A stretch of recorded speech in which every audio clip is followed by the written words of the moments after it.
In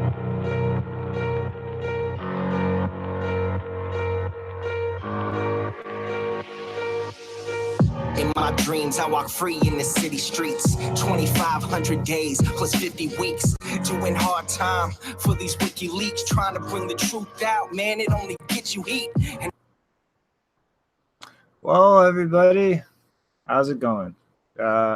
Sunday, July 22nd, and we're bringing you Block Digest number 115 at block height 533,129. So I guess say hi, everybody. Hey, man, how's it going? That was a nice little intro song. What was that again, Janine? That's a pretty nice little beat. I'm going to have to go back and listen to the rest of it. The song title is called Kill the Messenger, and it was recently made. I don't know his last name, but it was made by a guy named James. His handle is James Gets It on Twitter, and he made this song for Julian Assange. Hey, yeah, it's a good song. Titled. Yeah. How y'all doing? Look at that. I'm doing great. I'm here from the beach, beachside, and yeah. I want to hear the rest of the song now, though. It's Right. Oh, too bad. Too bad. You just chill on your whiskey. And you can listen to it later. Yeah, whiskey in the beach. splurged You got for it the, later. I splurged for the Johnny Walker. I was like, I got it. I'll do the black label. If you put Coke in a Johnny Walker, I'm going to slap the shit out of you. Oh no! I didn't. I get it next. I get it with it, and it's the glass line Coke bottle. So it's super classy. It's yeah. All right. Let's dig into it, man. What's been going on? Well, pretty awesome development in terms of the entire ecosystem. Oh yeah. A few of the chain code devs, with the help of a few business people in the space, chain code threw in some money, as well as Lindsay's Cesari's from Zappo and John Pfeiffer to create Bitcoin Optech. And they're pretty much trying to establish this as kind of a collaborative organization for the entire community, and most especially businesses. And all right, full stop for a second. Ignore Chris DeRose when he starts rambling on about how this is some kind of organization to let companies jump in and vote on consensus changes. That is not in any way whatsoever what this is. Continuing. But it's pretty much just being set up to kind of set up a more collaborative environment with companies in the space as far as best practices for actually implementing things. And one of the things they're going to be doing is kind of charging a $5,000 nominal fee to take part in the forum, and kind of considering that that this is mostly targeted towards businesses in this space. That's really just like pocket change. That's kind of just like a show of like, here, we'll pitch in to deal with the logistical issues and kind of just toss a little skin in the game. But pretty much the goal of this organization is going to be establishing processes and best practices for implementing things like as they roll out in terms of protocol updates. Like, so this is in no way whatsoever like companies vote on what changes are going into Bitcoin. This is going to be like just pretty much collaboration between protocol developers and engineers at different companies in the space to actually implement things as the protocol is updated. So for instance, right now, like the first kind of priorities for the group is going to be working on integration with segregated witness, cough, blockchain info, and actually get companies, working on implementing that and moving through, right now, a lot of people are only using the pay to script hash implementation. They kind of push through and try to help the adoption of the Bech32 like native SegWit script. It's a little more efficient, saves in fees, and kind of limits the transaction sizes, as well as implementation of batching policies, and then also fee estimation algorithms, and the coin selection process. So like when you go to actually spend a number of coins or outputs, like that's a big part of the fee estimation, is actually selecting which specific unspent outputs are combined into a transaction. And so kind of right now, these are like the core things that the Bitcoin Optech group is going to be concentrating on. Like this is like things that are supported right now in the protocol, and kind of working towards best practices that companies can implement these things in.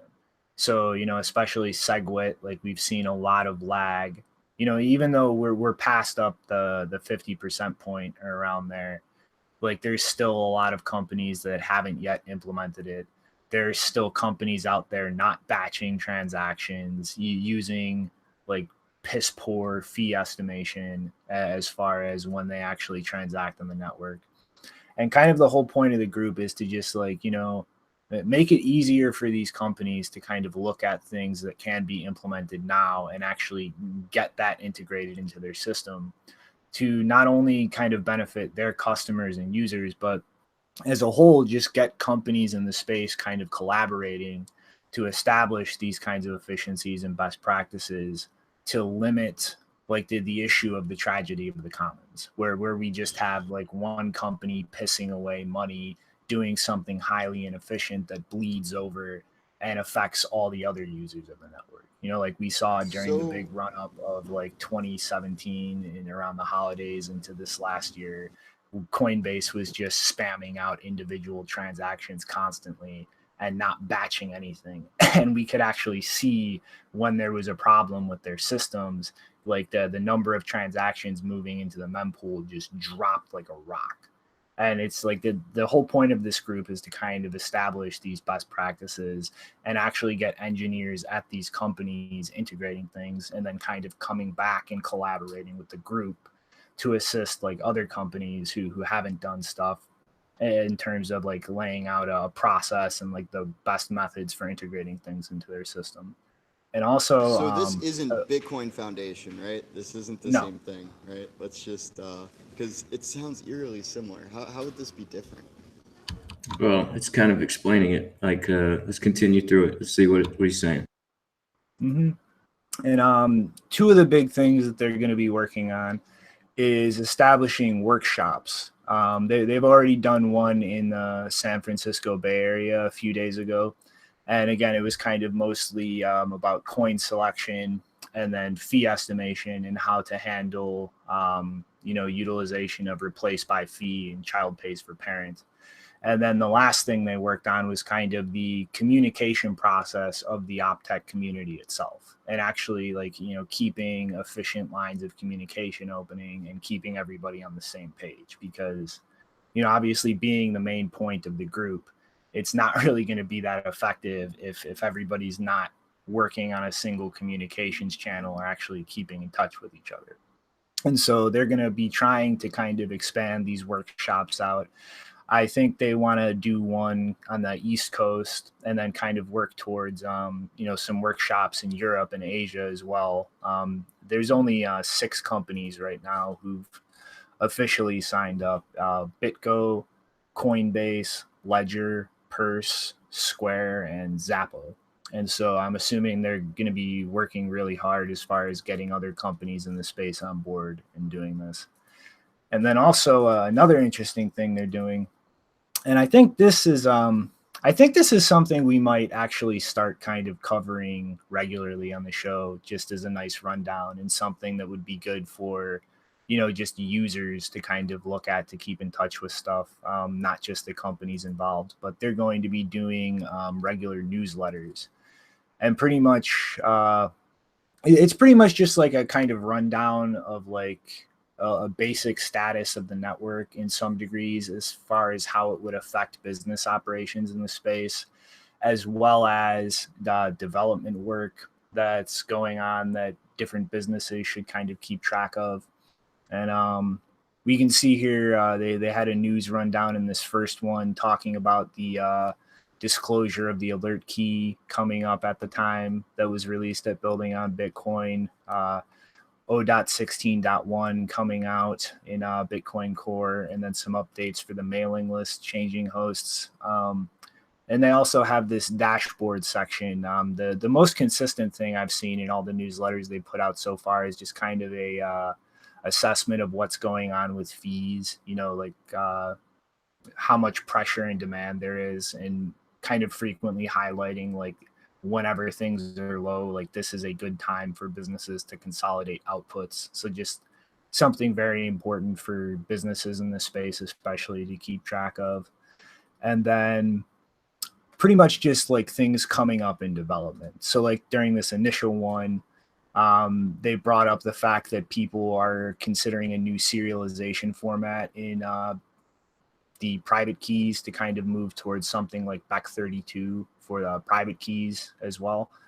Some work on new coin selection that might potentially wind up in 0.17 of Bitcoin Core. Some discussion regarding BIP 174, which is the kind of standardization of handling unsigned or partially signed transactions to kind of make compatibility across different wallets a little better. And then a change that's going into Bitcoin Core to kind of allow loading or unloading new wallets dynamically during the node's operation. And so, personally, I got a really good feeling about this because, it's just like really like cutting to the heart of the problem as far as a lot of businesses in this space. And it's just them not paying attention to what the fuck is going on in protocol development or best practices. Because like they kind of go back to like the whole batching issue with Coinbase. Like that is literally something developers have been effectively yelling at businesses for years. And it was not until that crazy run up during the end of last year where we had spam attacks, organic demand, bad fee estimation, all just kind of roll together in a giant shitstorm all at once, that businesses really stepped back and looked at the fact that this needed to be done. And so like this kind of collaborative group, I have a really good feeling, and I think this is going to lead to a lot of, positive outcomes, and most importantly, a big pickup in pace as far as businesses adopting like new things that they can do as far as improving their businesses, improving the reliability and efficiency of the network. And to reiterate again, this is not a thing where businesses come in and start voting on what changes actually happen to the Bitcoin protocol itself. I fully expect Chris DeRose to start ranting like it is. Ignore him. Well, it does sound like something good that we really do need. We've been talking about for a while now, trying to find the best practices for situations like, you're right, like Coinbase's, lack of batching, and, just like all the kind of problems that causes for the network, which can in turn causes problems for network development. And, it's one of those things where I can understand people like DeRose saying he's always trying to find a leader, somebody like some oracle to point to say that there's this level of centralization. But like you're saying, it's mainly all on the company side just to make sure that they're doing the right thing for the network. And it sounds like they're on the right level of things, talking about Bec32 and SegWit and batching, the estimation.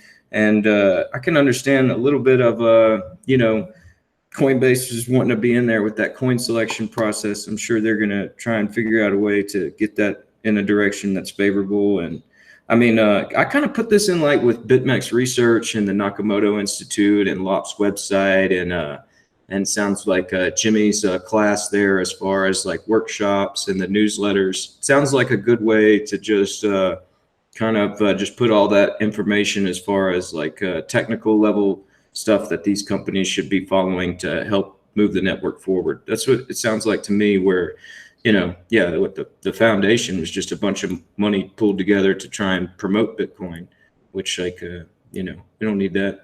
So I can understand the need for this. We've been talking about it for a while. You have actors like Coinbase being able to do that because of misinformation. So the better information and the more solid, information coming out from multiple sources, informing people of the right way to scale, that's a good thing. Big net positive. That's the way I see it.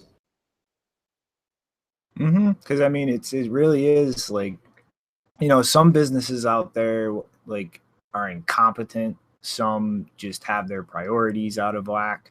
Some just aren't keeping up with things. And I mean, this is really like a good way to kind of get not only all of this in the one like area or place where people can really pay attention and collaborate on, but also kind of get the public eye on it. Like as this group kind of grows and starts doing more work on things and people pay attention to it, that's going to add more and more social pressure to businesses who aren't partaking in this, because you're effectively you're externalizing your costs onto the network when everything necessary to like handle those problems is literally right here, and like everybody's pitching in on the work. And so if like businesses kind of ignore this and steer away from this, like that's going to look very bad to the community overall and their customers. Like it's like a social pressure. Like here are the things that need to be dealt with. Deal with them. I mean, yeah, just look at the past 8 months with Coinbase and the Cash App. I mean, everybody's been moving over because of their lack of, keeping up with development and trying to make sure that the thing we're all working on is kind of in line to keep developing, and not just like what your intention is and how do you want to move forward. So yeah, that social pressure came on them pretty quick. It's a good example to look at. I really wish we had something like this sooner. I think that if people weren't so shell-shocked from the Bitcoin Foundation kind of just running away and doing whatever the hell they wanted to, that we could have had this thing sooner. And it's just like, what have we foregone? What have we given up by not having something like this? That's the way I'm looking at it now. Is just like, I just wish we could have done this a year ago, or even earlier than that. Probably times. Mm-hmm. I mean, it's really just time. And I mean, like this whole thing kind of spawned, out of an email that Adam Back put on the mailing list a while ago, pretty much advocating for a group just like this. And I forget which episode, but we covered that when it happened. And like now we can actually see like some people got together and actually put some legs underneath this. And I mean, it really is important. Like this is how things traditionally work as far as like protocol development for big, widely used technical protocols. Like the protocol is laid out, it's built out, like things are added to it, and then everybody involved in use of that kind of come together and collaborate on best practices for implementing what that protocol actually supports. And I mean, like, the Bitcoin Magazine article said when they covered this, like this is going to be 1,000,000 times more productive than just screaming on Twitter and Reddit. Like this is like, here are the actual issues, the ways to deal with them. Let's fucking roll up our sleeves and get shit done. And I also think it's going to be a really nice thing just for like people in the ecosystem to really follow and pay attention to. Like this newsletter, like I really want to kind of start like doing a little quick blurb on this, like once a week when they put it out. And it's a good thing to follow, because it really is like just a very short, concise like TLDR of what's going on as far as like actual protocol development that is going to be relevant to or affect businesses. And it's just like the really important shit.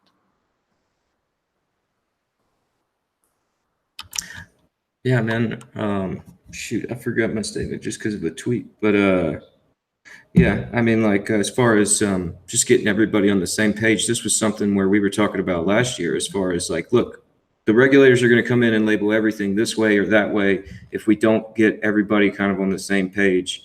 And that was something where, it's like one of the reasons why Block Digest kind of spurred up was just to try and figure out like where everybody is on what page and what level, and trying to understand each other. And yeah, so this is a good step in that direction. So yeah, positive as far as trying to keep everything still under our roof instead of letting just some guys jump in and label it however they want.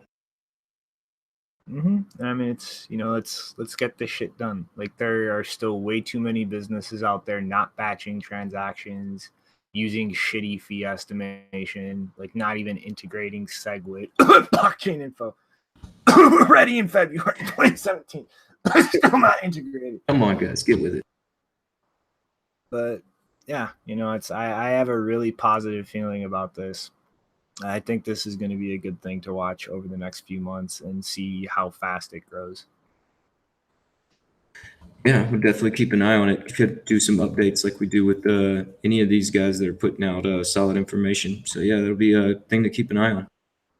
Mm-hmm.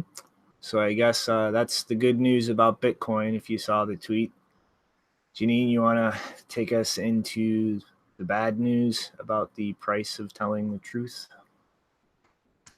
Yes, we're actually going to talk about the price of something today. So more than 2 years ago, I was in London to witness one of the last times that Julian Assange has publicly appeared on the balcony of the Ecuadorian embassy, where he has been confined to basically a single room for almost 6 years now, since August 16th, 2012. I believe the last time he appeared was after the Swedish investigation was closed, which was last year. And so Chris and I filmed this speech on that day in February 2016, which was where he gave a speech in response to a ruling from a working group of the United Nations that concluded he was being arbitrarily detained by the UK, in the sense that they have not stopped threatening to arrest him should he step outside, and also by Sweden in the sense that they had refused to interview him at the embassy in order to finally bring their investigation to a close, despite conducting interviews with other persons in the UK under similar circumstances. And Assange said he would even submit to British police if the UN ruled against him, but of course, as we know, they did not.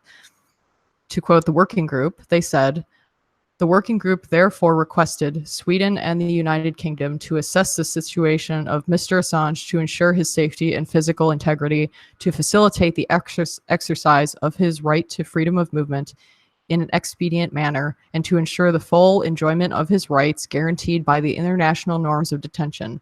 The working group also considered that the detention should be brought to an end and that Mr. Assange should be afforded his right to compensation." That was in 2016. The Swedish investigation has long since been closed, and there were never any charges, ever. And they will not reopen the investigation unless Assange goes to Sweden before 2020, which is when the statute of limitations on the lesser degree alleged offense expires, finally. If anyone is not familiar with the actual facts of that case, I highly recommend that you read either the leaked Swedish or the English translated copy of the Stockholm investigation, which you can find either linked in the video description. I'm not sure if I put it there, or I have it linked on my blog. As far as what is public, the only reason the UK wants to arrest him is for breach of bail, which would have carried a sentence of maybe 3 months in prison. But since that bail was related to an extradition order for an arrest warrant to Sweden that is now gone, the UK no longer really has any legitimate reason to keep him there. But as we've known for many years, this case has had a lot more going on beneath the surface, which is why we're talking about today, because the US wants to extradite him too. And 2 days ago, Glenn Greenwald drew attention to a tweet from the editor-in-chief of Russia Today, who claimed that the Ecuadorian government was in talks with the UK to withdraw Assange's asylum and hand him over to British authorities. Her message, originally written in Russian, I think, ended with, "Never before have I wanted my sources to be wrong." Yesterday, Glenn Greenwald also confirmed through his own sources that this claim was true. The Ecuadorian president, Lenin Moreno, had traveled to London on Friday for a summit, but also to meet with British authorities to, quote, "finalize an agreement under which Ecuador will withdraw its asylum protection of Julian Assange." We have no idea what those conditions are, if they have been actually finalized yet, or when the transfer is even supposed to take place.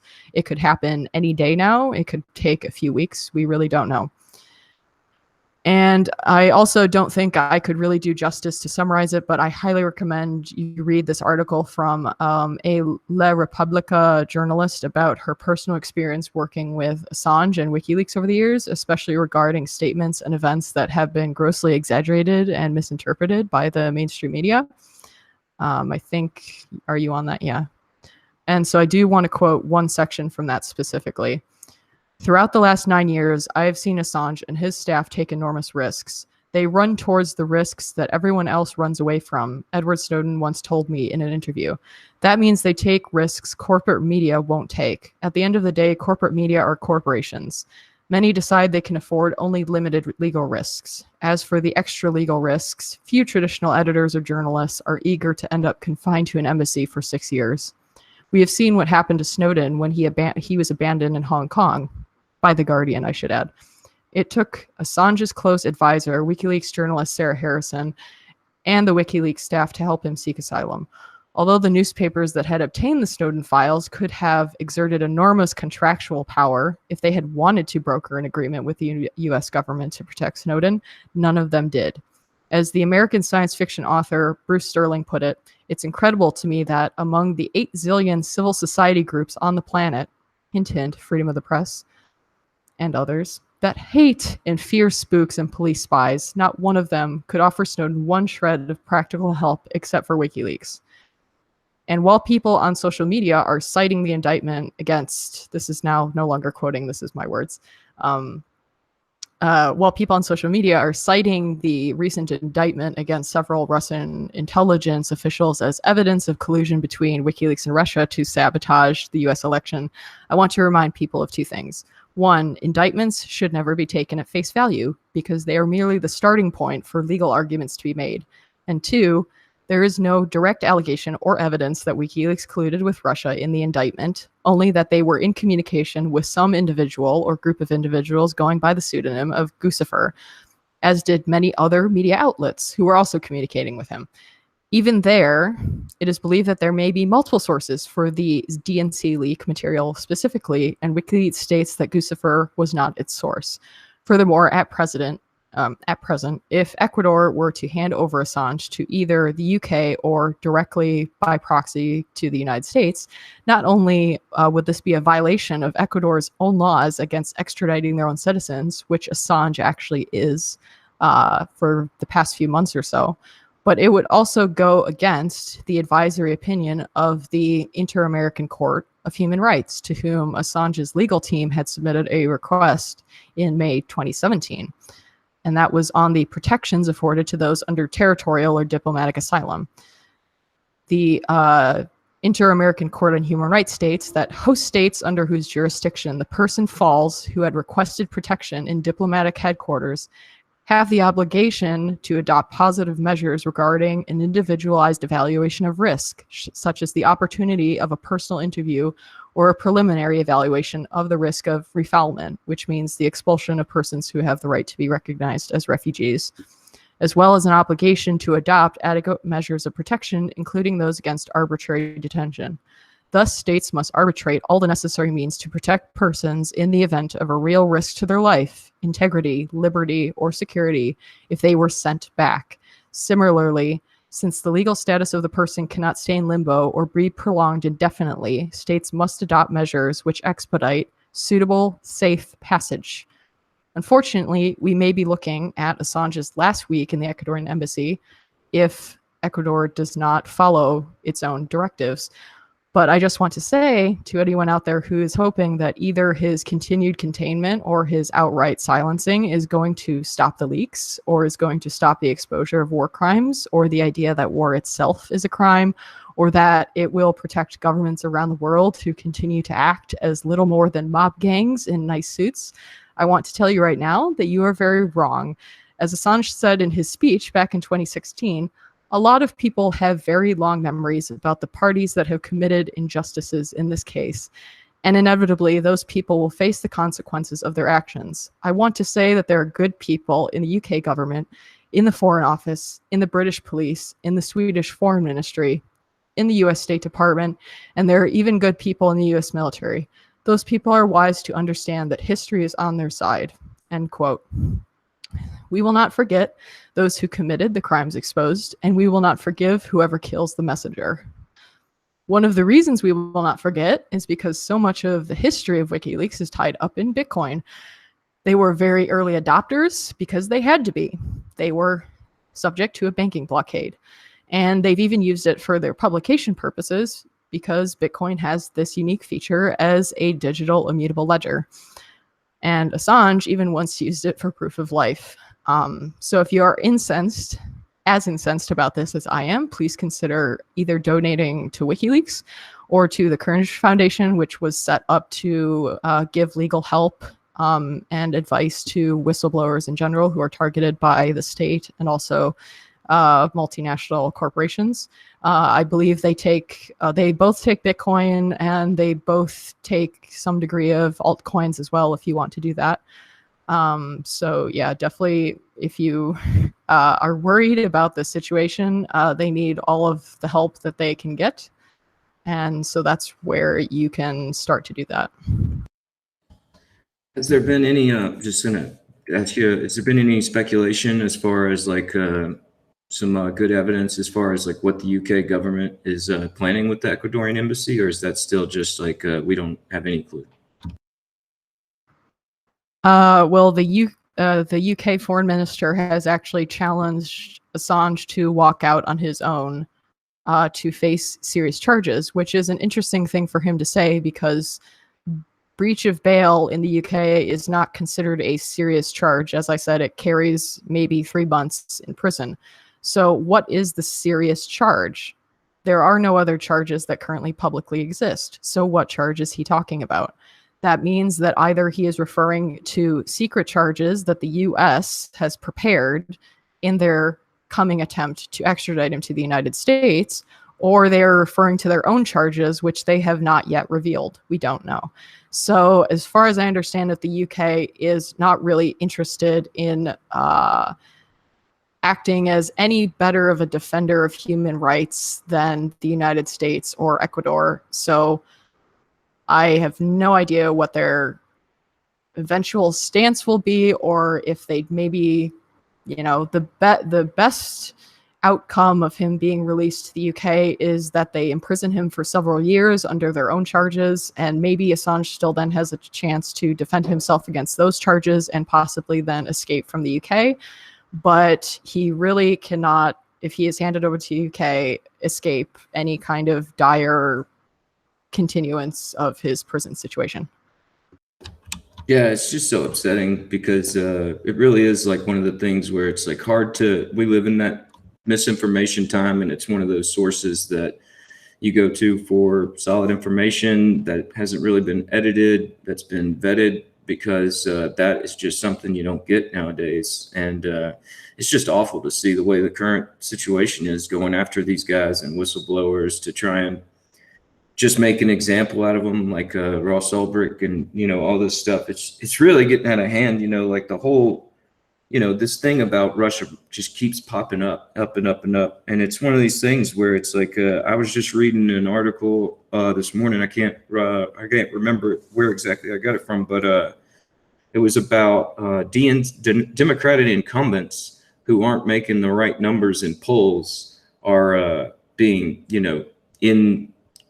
grouped into this, like, oh, well, there must be a Russian reason back there as to why they are not making the numbers, but there are enough numbers to be a challenge. It's really becoming like McCarthyism in the worst way. And we really got to see a pushback on this trend, or just like a backpedaling of it, because continuing forward is it's awful. I mean, like, I don't know how long before they're not going to be allowed on YouTube, or we're going to be told like we're working with Russians or something. Like it's getting to that level of stupid. And it's hopefully, I'm going to hope for the best between these two. Like you're saying, like maybe there'll just be a jail period, like a sentencing that's not that long, and he can work his way through it and fight it. But ultimately, the best answer for all these guys is like Bitcoin adoption and just pushing this network forward. Like, even that is absurd. I mean, like this, like the entire American attitude towards journalism and whistleblowing is just insane. I mean, like Obama like ran on like clemency for whistleblowers, and then you had Snowden happen under him, Chelsea Manning. And just the way that was handled, like how hard they came down on it. Like he was frankly just completely full of shit, and how he would handle instances of people blowing the whistle on legitimately like fucked up or corrupt things. And like this is like important to a functioning society. Like regardless if you're talking Ancapistan, a democracy, it doesn't matter. Like, there needs to be a free flow of information for people to actually make informed decisions about how they are going to act in society. And the harder you clamp down on that flow of information, the harder you make it for people to actually know what they're deciding, like what end result they're going to wind up with as a result of their actions. Well, this hits me right in the feels. Like, I've followed WikiLeaks, and I've been, very close to this whole crew since 2008, 2009, since the very advent of this really kicking off. And it's disgusting to see this type of, like Rick said, McCarthyism, just this pure social justice phenomenon, this fascism, just like kind of just dominating now. And I think right now that they're actually like clinging on tooth and nail to whatever they can now, and that Assange is their ultimate prize in this, right? And we can't let them take the prize. It's like they are losing. They lost, and this is all they have left. And I think it's very evident that this whole entire social justice warrior campaign is coming to an end, and we need to make sure it comes to an end. It's when people don't have the facts, when people don't have the historical truth, they make up one in their head and they spout the lies to everyone else. And this is really toxic. This is the epitome of toxic behavior. Yeah, it really is kind of becoming like you're either a racist or you're working with the Russians. It's awful. Like, it's not diplomacy. I mean, like, the insanity of it is, like, the left used to love Assange. It's like he in, like, in one presidency, he went from being a hero to like a Russian agent that's just trying to destabilize America. I mean, it's We've even seen that within like the 2016 election in the Republican side too, where they were happy about the information they were getting as far as like information about what was going on in the DNC and the election and how exactly that was all taking place. But the minute that they started getting information they don't like, they turned against it. So, I mean, yeah, Janine, you had a comment you wanted to make?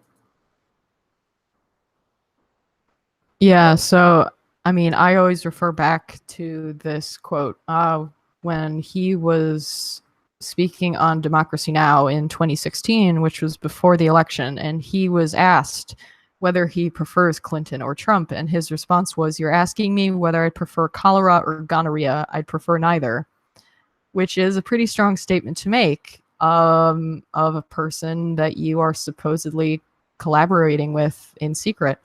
And yes, so don't be surprised if, the next couple of months, especially leading up to the next election, if the Democrats, if this another kind of, out of the blue candidate comes around, and supposedly an independent candidate who gets a lot of Democratic support, do not be surprised if they lodge these same kinds of accusations against them of being a Russian agent, because it is now apparently the position of the Democratic Party that any kind of third-party candidate is basically only going to be involved in the election for the purpose of breaking up the Democratic Party and being some kind of foreign agent for Russia. So that's going to be fun, because that basically means that the only candidates who are going to win on the Democratic side for the nomination are going to be establishment candidates who have, participated in a lot of wars, done a lot of arms trade deals, things like that. If you haven't done that, you haven't killed a couple million children, then you're really not fit to be a nominee for the Democratic Party or the Republican one for that matter.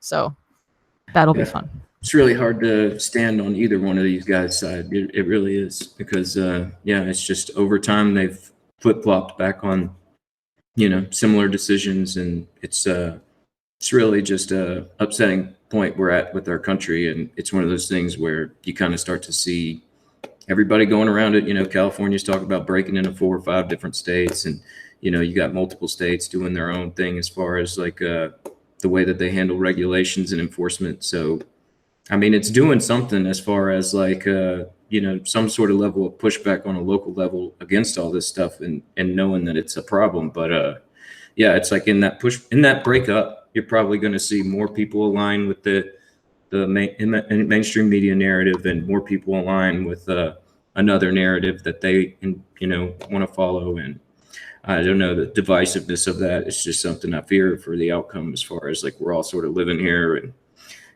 got a lot of gun manufacturers and people wanting to rally for war. But I don't know, man. I think for the most part, we can try and convince everyone that there is a proper way to move forward with trying to get financing out of government politics and the way that all works with the media. And we can do that with Bitcoin.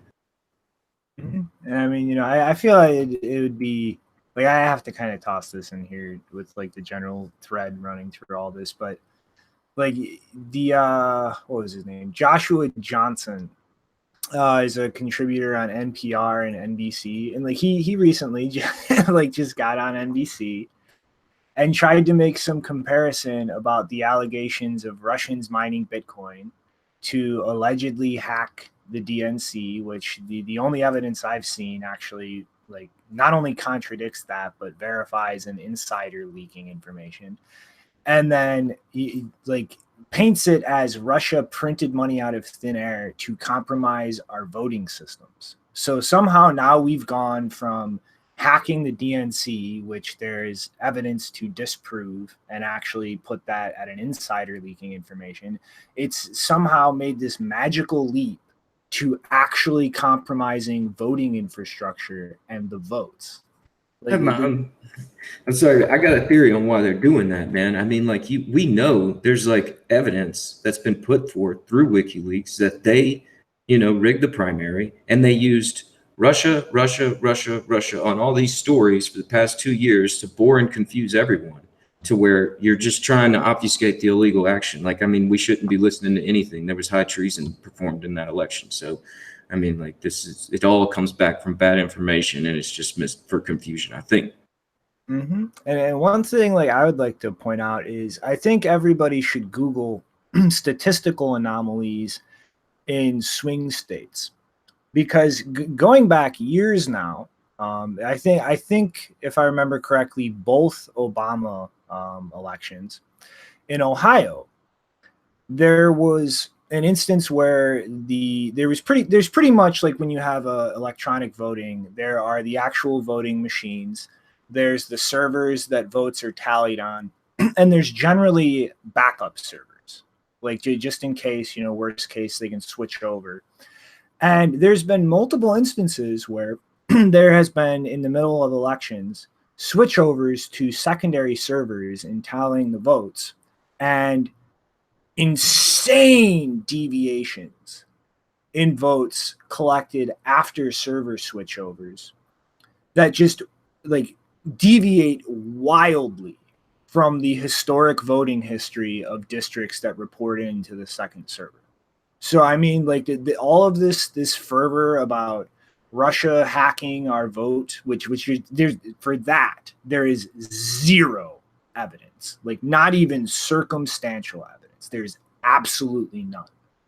There are all kinds of studies that have been done about Americans manipulating our own votes going back like 10 or more years. Like in 2000, during the Bush vote, the Al Gore vote, there was actually a programmer at NASA that was approached by the Florida, I think, congressman, and requested to write a piece of software that would undetectably compromise the votes collected through voting machines and leave no trace. And this programmer literally wrote this software naively thinking that like he was being asked to do this to help like identify security holes in the voting infrastructure, and was point blank told, no, we want to use this. And he literally went and testified before Congress to this. Like there is literally congressional records going back to 2000 of American politicians directly approaching this man and asking him to write software that would manipulate the votes tallied through electronic voting. So yeah. Like just like this is insane. Like it is outright insane.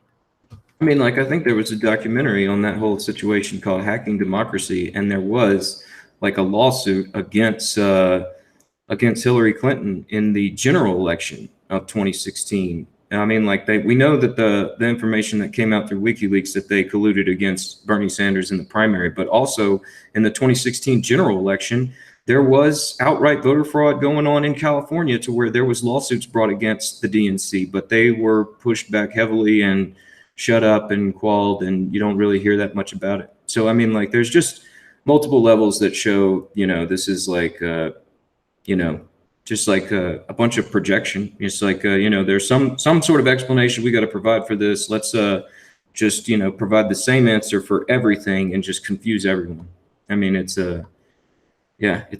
why we need things like WikiLeaks and people out there that are whistleblowers. And, we're in a time where it's really hard to find good information. So, yeah, we need these guys to be doing this stuff just to provide some sort of level of, validity in the information we're getting, because they were all the mainstream media were citing WikiLeaks, and it's one of those places where it's like the last vestige as far as like real journalism coming out of this world. So hopefully they can figure out a way to where they can keep going even through all this fight.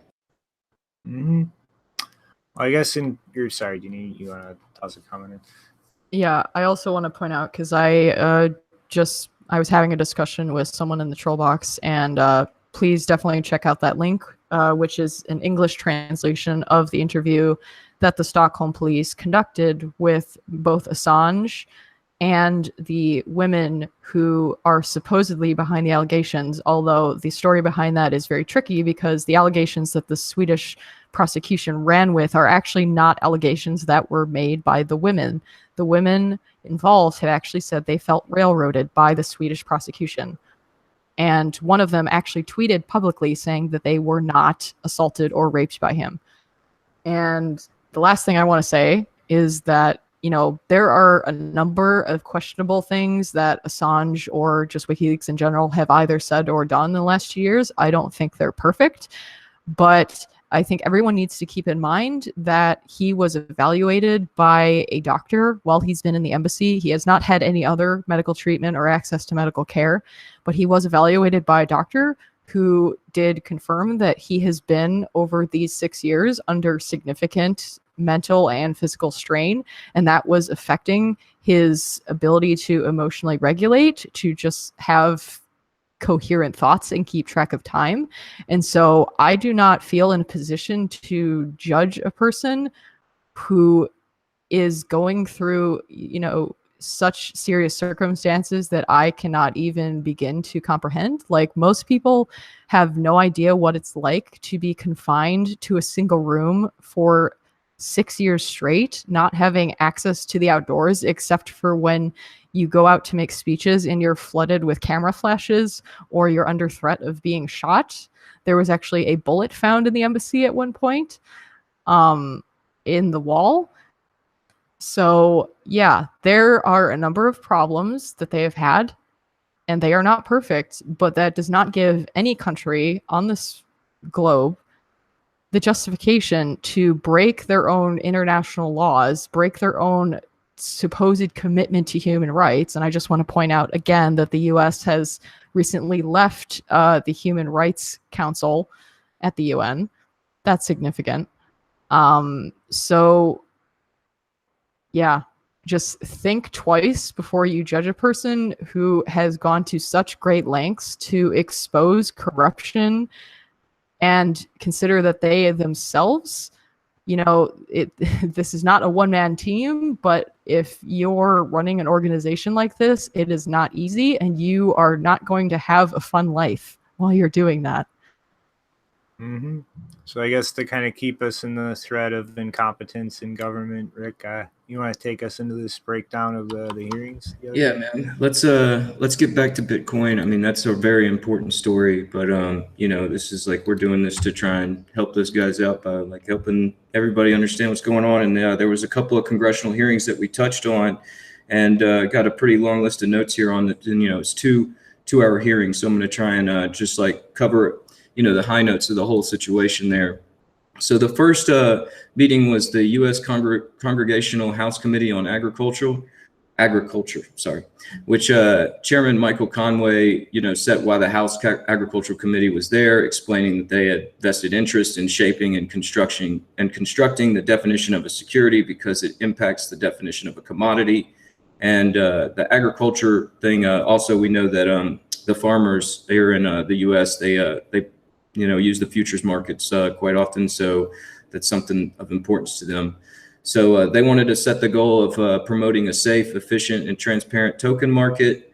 Proper regulation doesn't always mean intrusive regulation, identifying whether tokens are securities, parsing through whether our current laws are appropriate to apply toward these securities, and ensuring enough oversight to help the space grow responsibly, which it did seem like there was just a lot of questions back and forth as far as like, what is this and what is that? And we had these guys responding. Joshua Fairfield, a professor of law in Virginia, mentions the benefits in blockchain with artist collaboration and new corporations, and just like the whole space as far as new corporations coming out and the possibility of low-cost settlement opportunities, digital securities, like they want to figure out secure filing systems for record keepings of deeds and property related documents, secure remittances, and potential voting systems that help reduce fraud. So it sounds like he just ran over the quick possibilities that we've been seeing in the space where there is like a lot of interest. And Amber Baldet, the CEO and co-founder of Clover, who we discussed, mentioned that kind of crazy statement about Satoshi is female, but she since went back and said that was a joke. She said that the main takeaway, like her emphasis was on striking a balance between this new technology and our constitutionally protected rights. She talks about the biggest app being money and peer-to-peer payments. So we need to go back and ensure we understand the fundamentals of bearer instruments. That's a good statement. Just like a lot of people operate on the system and they don't really even understand how it operates. So, but she also goes into the possibilities with blockchain and, how we should observe the regulations and the resulting outcomes from other countries. And she brings up Malta and Switzerland, and then mentions other poor nations turning to the tech to try and capitalize on its benefits, such as Venezuela. And she finishes off by mentioning how blockchain is not the answer to every problem, and pushes back on the voting mechanisms, saying when it comes to electronic voting, we need to take extreme caution as we aren't ready to tackle the complex computer science and coordination problems. So while she was saying a lot of good things about blockchain, she did push back on voting on that side. And another one of the guys talking for us over there was Scott Cooper, the managing partner at Andreessen Horowitz. And I'm sorry if I mispronounced that last name. But he's a venture capitalist, and he says venture capitalists are interested in these crypto networks as they relate to the crypto ecosystem. And he mentions the success of crypto. He mentions the success of the community in crypto based on two major movements: the open source movement and the open protocol movement. He explains open source to the congressman, and it sounded pretty good. And he talks about how open protocol development works. He says there's large potential for these crypto networks because, quote, we have platforms that are now able to support a variety of dApps and open source, and the open source ethos that encourages open innovation. And Cooper ended proposing that a framework needed to be developed that requires risk taking, but at the same time provides clarity and certainty to market participants, which will result in market integrity. So it sounds like there is like a lot of I guess the venture capitalists are real interested in what's going on with these dApps and the possibilities of development there. We've seen huge investments in EOS and large investments in Ethereum, where they're creating these like sandboxes to develop in. So another guy there, Daniel Gorfine, the CIO of the CFTC, we were all like, this guy. He's put out some good tweets, and he emphasizes the need to continue studying and learning to keep pace with the evolving field. And he says, quote, given the potential to tokenize a broad range of economic assets, it is important to remind the public that digital assets can also be commodities or derivatives, depending on their term and how they are structured. The proper response by regulators is not to dismiss the entire movement as misguided and foolish, but rather to take the time to learn and facilitate the promise and guard against risk and bad actors, which, that's really it. It's like education. We got to keep educating people, which, we'll get into with this other story. So Gary Gensler was the last guy there. He's the former CFTC chair, and he believes Congress should open the financial sector up to blockchain. He says the unregulated underlying crypto cash market is a mess, and it becomes very difficult for the CFTC to be able to predict future patterns or behaviors. There are gaps in our laws with the cryptocurrency exchanges now acting as state money transmitters, which couldn't work due to the complexity and traceability issues, which we know they're trying to do that. We've seen a lot more of the KYC onboarding on exchanges, guys like Poloniex for a long time not doing that, coming around at the beginning of the year. So he says the ICO market is ripe with scams and frauds, and countries like Russia and Venezuela are using it to outrun U.S. sanctions. And by bringing it into this world of public policy framework, it minimizes chances for illicit activities, ensure financial stability, and protect investors and consumers. He then mentions the lack of brokered access and ended his statement proposing a question on whether the CFTC or some other agency should be given additional authority to regulate this underlying crypto market, believing like the CFTC is best suited for the task.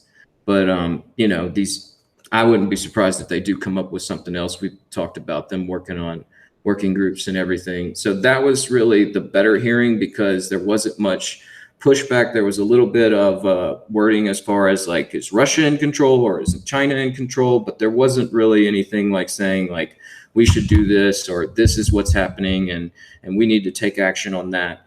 And so it really was kind of just an educational meeting. It didn't go that bad at all. What I caught was very, it was all right to hear. There was a few bad statements, but, overall I thought it went well. But the second hearing, that's where we touched on just a minute during the special edition.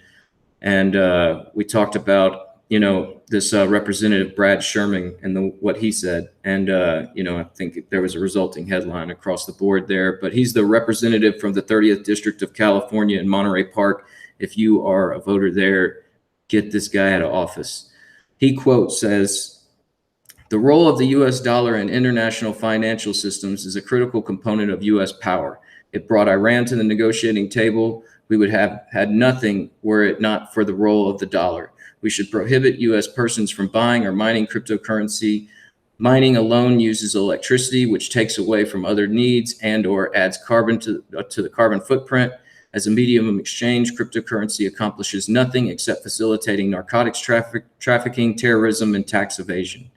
And that's where it's like, yeah, the second hearing, that was the headline that came out of this, where, there was like a definitive statement from this guy, Brad Sherman, about what he thinks this is and what he thinks we should do with it. But the rebuttals, they weren't that great. Dr. Eswar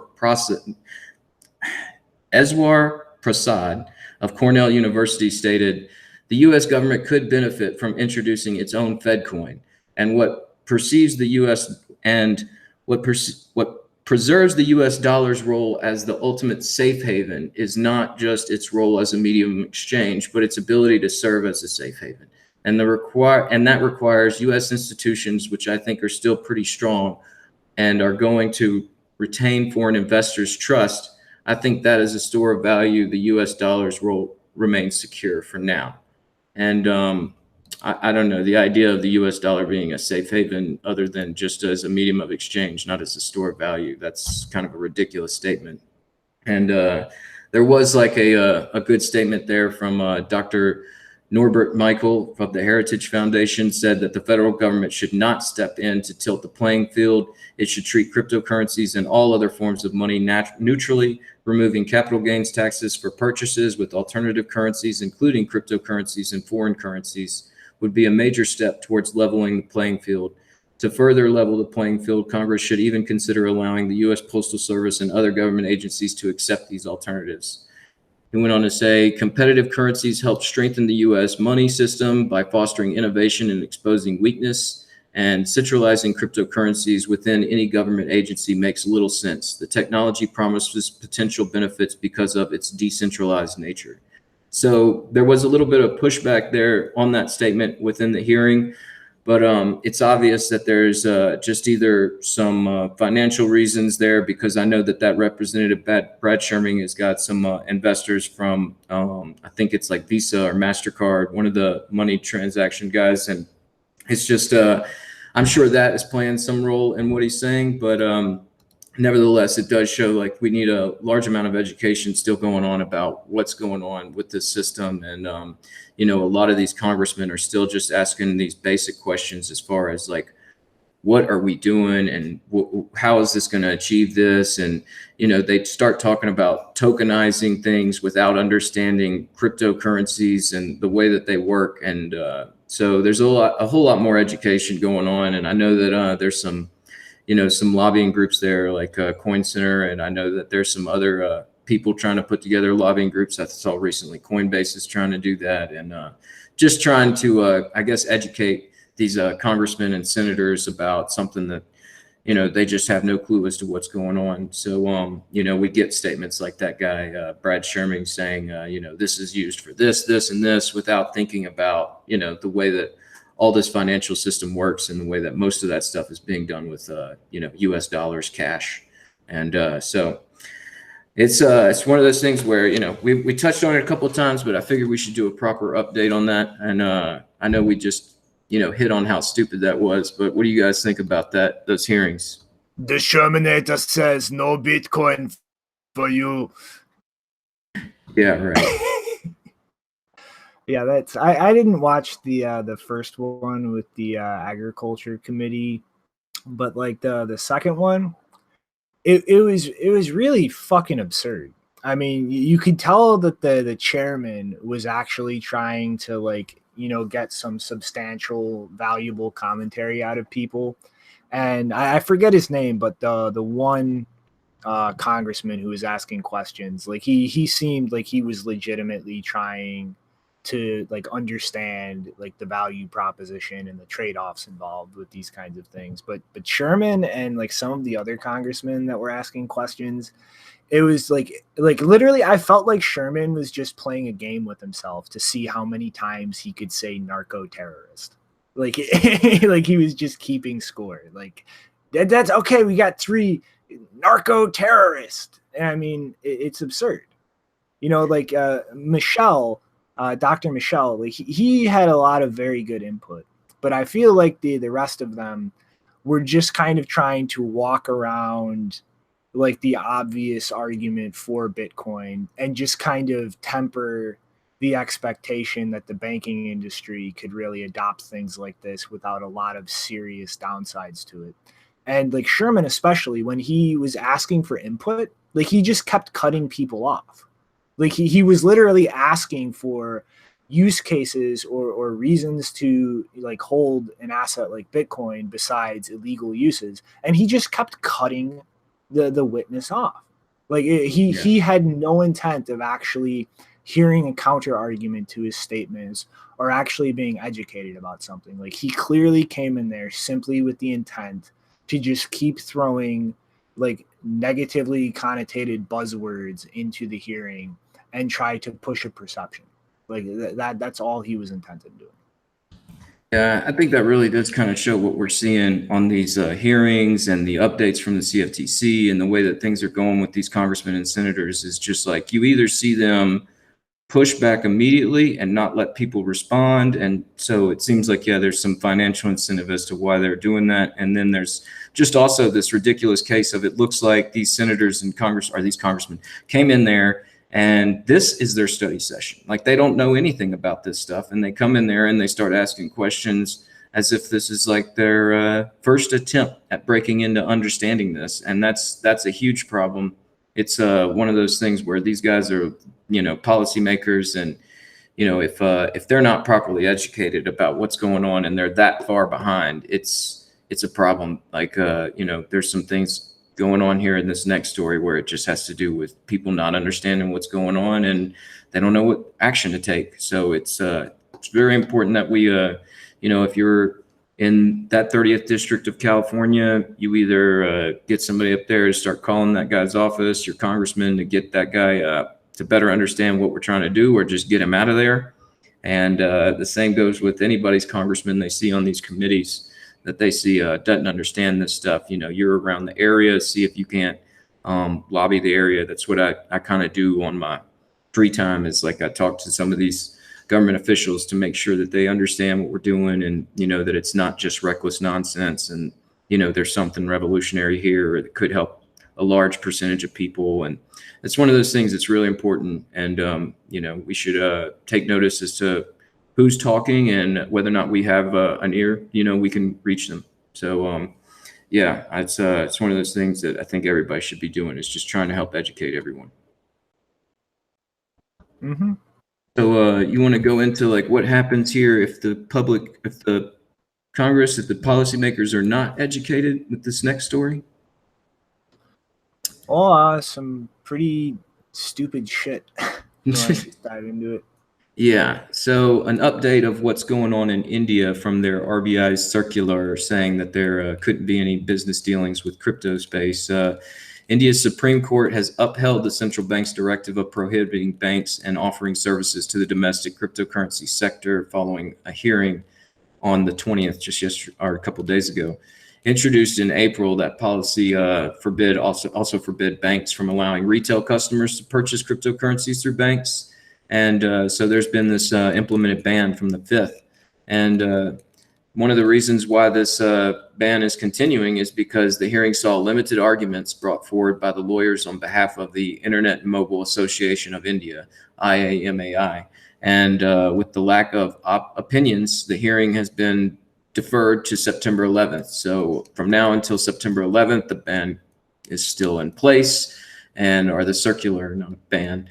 But I guess that, I don't know, whatever they want to call it over there. So, but there was the senior advocate for the IAMAI there, and he underlined the severity of the matter surrounding the RBI circular and called for the hearing to be heard without any further delays. It sounds like he's got a feeling like there is the power there to educate these people, and that they need to hear this hearing as soon as possible so they can get back in working with this tech. And central bank rep Shaiman Devan also called for a final hearing while claiming cryptocurrency could encourage illegal transactions, citing an Indian legal news blog, Bar and Bench, which that's one of these things like we're talking about. These guys get where they get their information from, and they read something, and maybe it's somebody that they've been reading for a while, and they, that guy's not educated, and so now the policymakers aren't. So the policy of RBI is of extreme caution right now, and so they're not going to,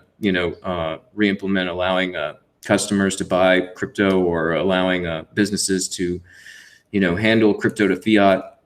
So yeah, the guy there in charge of the advocacy for IAMAI, he argued that Indian adopters and the wider Indian market stand to lose among global counterparts as a result of this RBI circular, which is absolutely a true statement. I mean, like, this is one of the things we talked about with people not knowing what's going on, and then these policies get pushed in. It's just going to set people behind on this global market. I mean, they're not going to have the people in place, the exchanges in place, the people understanding what they're doing with it. It's just delaying the inevitable. But, just on like ended on a positive note, maybe, we aren't getting much news out of the area because of these language and cultural barriers. But CCN reported last week an intergovernmental committee of multiple ministries are tasked to form a framework for the cryptocurrency sector and isn't considering an outright ban of cryptocurrency trading. Instead, authorities could enforce new regulatory norms that are likely to classify cryptocurrencies as commodities. So we can hope that really they're just sort of putting up together this framework to make sure that these instruments are being traded how they should be. A security is a security, and a commodity is a commodity, and the way that all goes about. And it looks like we're not going to have that kind of a framework in until September, if it comes out on a favorable ruling for crypto. It seems like there's still the possibility that this circular could be upheld and an outright ban remains. But we've seen in China and these crypto to crypto exchanges, like you're not going to be able to keep it out completely. The only thing you're really doing is you're keeping your citizenry from understanding it and, you know, helping it advance your local populace there. So, I mean, you know, it's an unfortunate update there with India, but, you know, these guys are going to work around it. They're going to figure out how to do things in the interim, and hopefully they're going to be educating their policymakers and lobbying them in the right direction to where they will have this legal framework come September. I mean, it's like, I really hope that they actually kind of step back and look at something a little more reasonable, because, you know, the last update we had, we were kind of looking at most exchanges having to pivot to like crypto to crypto only trading, and like one was investing to try to build out a peer-to-peer trading platform. But I mean, that's not anything that you can really sustainably build up and maintain any decent level of liquidity with that. And I mean, it's like, this could just, like, really at the end of the day, like, if they continue this ban between crypto exchanges and fiat institutions, all it's going to wind up doing is hurting like Indians in the cryptocurrency community and like putting them at a disadvantage internationally. Like, it's not going to stop like crypto from moving into the country. It's just going to put Indian businesses like at a disadvantage there. And I mean, that's really a poor strategy. I mean, in a space like this, like, you want to attract business and liquidity to actually stimulate your own economy and your own businesses, not just kind of push that out to the shadows or like foreign corporations. Well, yeah, you know, kind of like Bitcoin Optech there at the beginning story, it does kind of put a social pressure on the people there, you know, that might have been sitting quiet while this whole petition was being put together and people were trying to educate everyone. So hopefully there'll be that good side of just like the, you know, the white blood cells coming alive to make sure that that area is going to get this this innovation. So, you know, like it might be putting them in a wedge there for a little while where things are going to be tough, but you know, all these things got to move forward, and it's not going to be something that gets held back. I mean, if it does, it's one of those things that you find workarounds until eventually the policymakers come around. So hopefully it'll push them in a positive direction soon, and they'll actually have some legal framework to where they can, the market over there can be sure that it's something they should be able to invest in. Mm-hmm. All right, that's what's going on with India, U.S., Congress, and WikiLeaks. What else is going on? Ethereum. Oh no. So I'm sure everybody's seen this by now, but Parity, one of the biggest Ethereum wallets, has just ripped out their GUI. Not for end users anymore. This is for infrastructure, exchanges, and miners. Yeah, I don't think many amateurs are going to pick that up without that GUI. Well, see, like, there's a few, like, you know, I mean, in this article, they kind of point to the screw ups as far as multi-sig bugs.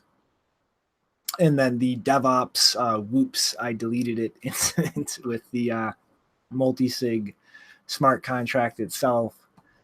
But, you know, just talking about it with everybody here, I think it's equally as likely, instead of trying to kind of firewall end users away from like bugs in the wallet, I think an equally likely explanation for why they're doing this is just it's pretty much impossible at this point for a home user to really sync in Ethereum.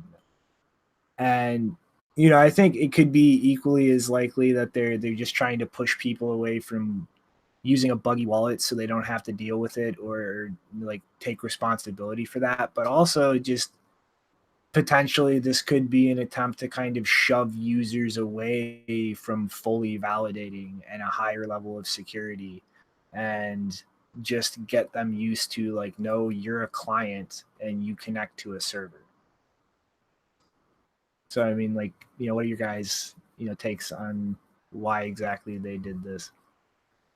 Well, I think you hit the nail on the head there with, you know, it's hard to sync a node on Ethereum, or impossible now. I mean, like, honestly, I was at a group get together there, and there were some Ethereum devs there, and they were quoting Stop and Decrypt's article about 1,600 terabytes and it's a problem. And they were talking about EOS a lot, and it's one of those things where I think you see these developers moving over to other platforms where they don't worry about the button up with that problem. And I guess like removing this GUI there is something to try and stem the trouble there. But like you're saying, I mean, it's an inevitability. Just like this thing's going to keep getting bigger, and I don't know. At some point, it's going to be like these developers and their sandbox on Ethereum went away, and what exactly they're going to use it for at that point, I don't know. Yeah, it's really crazy. I think they're just trying to hide the fact that it's incredibly broken. So you go and you load this node, and you're just going to see all kinds of error messages and issues, and it's just basically like the end user experience is, oh, this doesn't work. So I mean, I think they're removing it in a very disingenuous manner as well. I think I'm in shock. Janine has a meme. Yeah, it's a good one too. Yeah, I believe that I tweeted this. Let's check the date. 2017. Okay, so the end of last year. I believe, was that when the whole catastrophe with the multi-sig that was like happened? right after. Yeah, so we use YouTube a lot, and so I was in YouTube, and I got an oops screen, and I thought, wow, this would make a great parody logo because it's like a unicorn. It's getting split in half, and days go by, and it just keeps being more representative of the situation, because now you got the whole Ethereum network going off by itself, and bye users in the back. It's running off way on its own direction, that's for sure. It's that's where it's like I'm seeing a lot of people, seeing Ethereum devs quote that article from Stop and Decrypt was really like kind of like, oh man, these guys are getting it, and they're they don't know what to do about it, other than you do see a lot of people moving over towards these other networks. And I mean, at the end of the day, it's like they're going in a really like shit direction. I mean, there's just no coherent, consistent like scaling roadmap long term. And I mean, they have through their entire history had consistent problems in terms of fund management. Like something like Bitcoin, like the means with which you control your funds are built into the protocol, and they are ironclad. And I mean, this Ethereum attempt to kind of just have a generalized platform where users construct or use like second layer means of managing their funds, like it is blown up in their face time and time again. So like really, regardless of whether this is like a result of them just kind of accepting that people can't run a full node at home, or trying to steer users away from something for fund management they're responsible for, I mean, you're just making it harder for users to actually interact with their funds in a secure way. And in terms of the validation, like you are just you're pretty much acknowledging the fact that most people are not going to be able to actually validate the integrity of their funds on the network as a whole. And I mean, like this just keeps sliding in the direction that I've thought Ethereum will go from like the minute I really began to understand it. Like either it's going to completely implode on itself, or it's going to devolve into just a scripting stack for centralized bank databases, at which point there's really no need for the Ethereum token. There's really no need for a single Ethereum network at that. Like you would just have private databases using the same scripting stack interacting with each other, and people having permissioned access just like you do with a bank account. Shinobi, was that ringtone the sound of Blockstream Core calling you to say job well done? No, I asked them, where's my paycheck? I was supposed to get an early release of the Reckless hat, and it never showed up. Where are the stickers? Where are my damn stickers? Yeah, some stickers and t-shirts, all that good stuff, right? But yeah, Ethereum is a giant shit show. Trouble ahead. I mean, well, trouble here and continued ahead. Mm-hmm. So I guess next one, not really much depth to it, but the head of digital, I guess, systems at HSBC made a statement to Forbes the other day that they are cautiously looking at crypto use cases. And pretty much, the headline, woo, looking at crypto, get to the meat of it. Yeah, they're just looking at blockchains for internal use or product settlements. And I mean, I think, I really think everybody who still thinks that makes sense needs to look at the European Union and Japanese central bank study of using blockchains for settlements, and then go look up the hearing earlier this year on Ripple in the UK Parliament, and really think this through. It makes no sense in terms of inter-institution settlement, because the whole issue there is that everybody's running different systems. That's where the friction comes from. Data is managed differently, data is formatted differently, and all of the delays and nonsense come from the problems of that interoperability. So unless you get everybody else using the same system, it's not really going to help at the end of the day when you're dealing with outside institutions. And I mean, when you really break it down to how you could use it internally, you don't need a blockchain. You just need to apply cryptographic tools to a normal database for integrity checks. So I mean, I'm going to bet here that by the end of this year or early next year, we're going to see HSBC doing the exact same thing that JP Morgan did, slowly slide into, well, maybe there is something about this Bitcoin thing. Maybe we should look into products to give our clients exposure or potentially direct access. I mean, it's it just seems like all of these banks dip their toe into the blockchain pond and then just slowly find their way looking at things like Bitcoin. And yeah, man, it's I don't know, eventually you see all these guys come up and say that they're looking into blockchain. I've been digging through their stock price just because I always think it has to do with, they're not really, they're just trying to make a public statement to try and increase something else, some other level of understanding and that they're on top of the game. But HSBC is, it's one of these banks where for a long time, when it's people start to bring up the possibility of Bitcoin and money laundering and all that stuff, it's you just have to look at the HSBC and the Mexican drug cartel, and you can start finding some real problems with the way that the current financial system works. So I don't know. They're probably making a good amount of money the way that the current things run, and they're just saying this to try and remain relevant. Yeah, wouldn't be surprised. Mm-hmm. Anybody else got any comments on this? No? Yes? Maybe? Screw you, HSBC. Yeah. Right. Well, this next one, dun dun dun. Oh no, the North Korean. Experts say, and I'll get to why. Experts in what? Experts in being experts.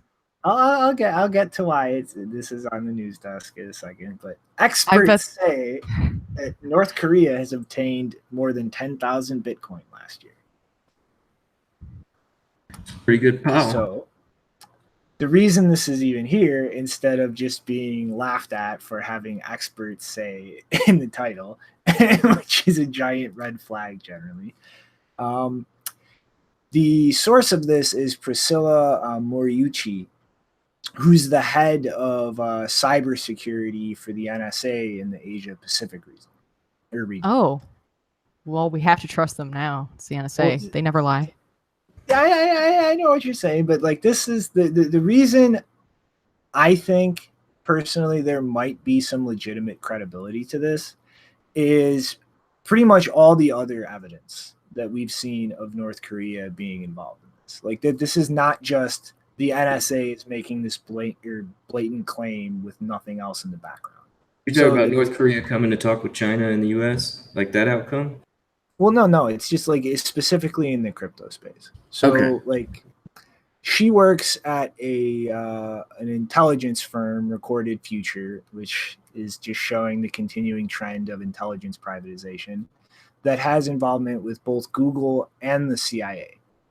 And so like you're looking at one another, like pretty much a nexus of two intelligence agencies and a major corporation that has a lot of influence and reach as far as internet infrastructure and data gathering. And so pretty much her claim is in tracking IP traffic coming out of North Korea. They found a number of blocks being mined coming from a number of different IPs that originate in North Korea. And now the reason I think this isn't too crazy to consider a legitimate thing is we've seen a number of different hacks of crypto exchanges in South Korea over the last year or so. And a big number of them have had fingers pointed at North Korea as well. And really, when just kind of stepping back from the source of this information, it really does make a lot of sense that a country in North Korea's position would look to start accumulating an asset like Bitcoin, just given the sanctions being levied against them, by China recently, refusing to take a lot of their imports, mostly iron, coal, and seafood, which is almost a third of their trading income, as well as just the overall like geopolitical situation they're stuck in. Like, I mean, like you just said, Rick, they pretty much kind of come to the table finally to discuss their nuclear program and disarmament. And it doesn't make sense to me, given how active they are, especially in terms of cyber espionage, to not really be looking at something like Bitcoin.